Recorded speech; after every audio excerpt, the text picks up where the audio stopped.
Bonjour Karl, je suis ravie de te retrouver ici dans ce beau jardin de l'évêché et je voudrais te présenter quelqu'un d'exceptionnel. Il s'appelle Jéroméo.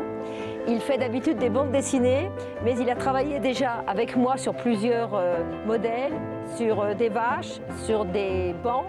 Et voici aujourd'hui cette abeille qui s'appelle l'abeille et la bête, qui est une pauvre abeille qui est en prise avec le monde actuel. Et Jérôme, je voudrais que tu nous racontes un peu plus l'histoire de cette abeille qu'on a mis dans un socle à part. Bonjour Véronique, bonjour Karl, et bonjour l'abeille. Oui, l'occasion était trop belle quand tu m'as proposé de participer à cette nouvelle aventure, celle des abeilles cette fois, après les bancs et les livres. C'était une belle occasion, surtout qu'il y avait un message à faire passer. Et au final, j'ai peut-être pas fait l'abeille la plus rigolote et la plus sympathique de toute la bande d'abeilles du jardin de l'évêché, mais elle avait quelque chose à raconter. Alors vas-y, raconte. En fait, je fais de la bande dessinée principalement humoristique ou historique, ça tu le sais, mais en dehors de ça, je fais aussi beaucoup d'illustrations et de choses engagées. Je suis le papa d'une série qui s'appelle Les Petits Citoyens pour apprendre le respect et la citoyenneté aux enfants. Et puis d'une autre série qui s'appelle Nono et Bubule qui m'a permis d'être le parrain de la Fondation France Liberté pour défendre l'accès à l'eau. Donc tout ce qui touche à la nature, tout ce qui touche à la préservation de l'environnement, ce sont des choses qui te tiennent à cœur. Voilà.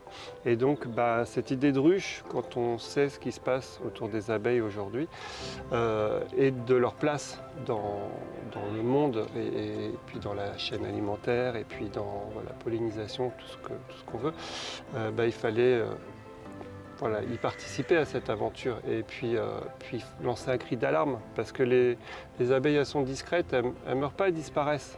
Donc c'est encore pire, bouffées par un tas d'éléments et ces éléments pour la plupart viennent de nous. Donc que ça soit la pollution, que ça soit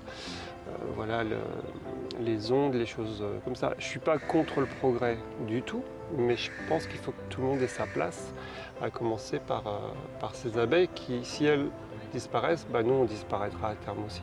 Bien sûr, il n'y aura plus de fleurs, il n'y aura plus de légumes, il n'y aura plus de fruits. Donc alors raconte le titre, l'abeille et la bête. Ça veut dire qu'il y a l'abeille et la bête, c'est le monde qui l'entoure et qui est... C'est plus le monde que nous-mêmes en définitive. C'est notre façon de vivre, mais c'est la façon dont évoluent les choses.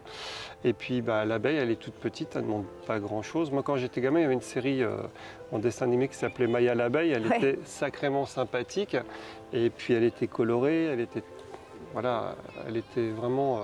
Mimi quoi. Et aujourd'hui, j'ai le sentiment qu'elle galère l'abeille. Ouais. Donc entre les endroits pour faire sa ruche, entre les plantes et les fleurs qu'elle viennent rencontrer, Et tous ces fils, alors raconte.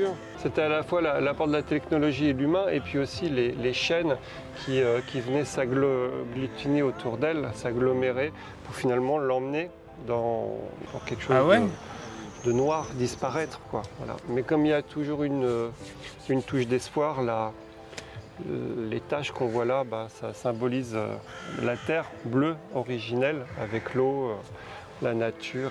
Et Thomas Pesquet, il est où là? il doit être... oui, là.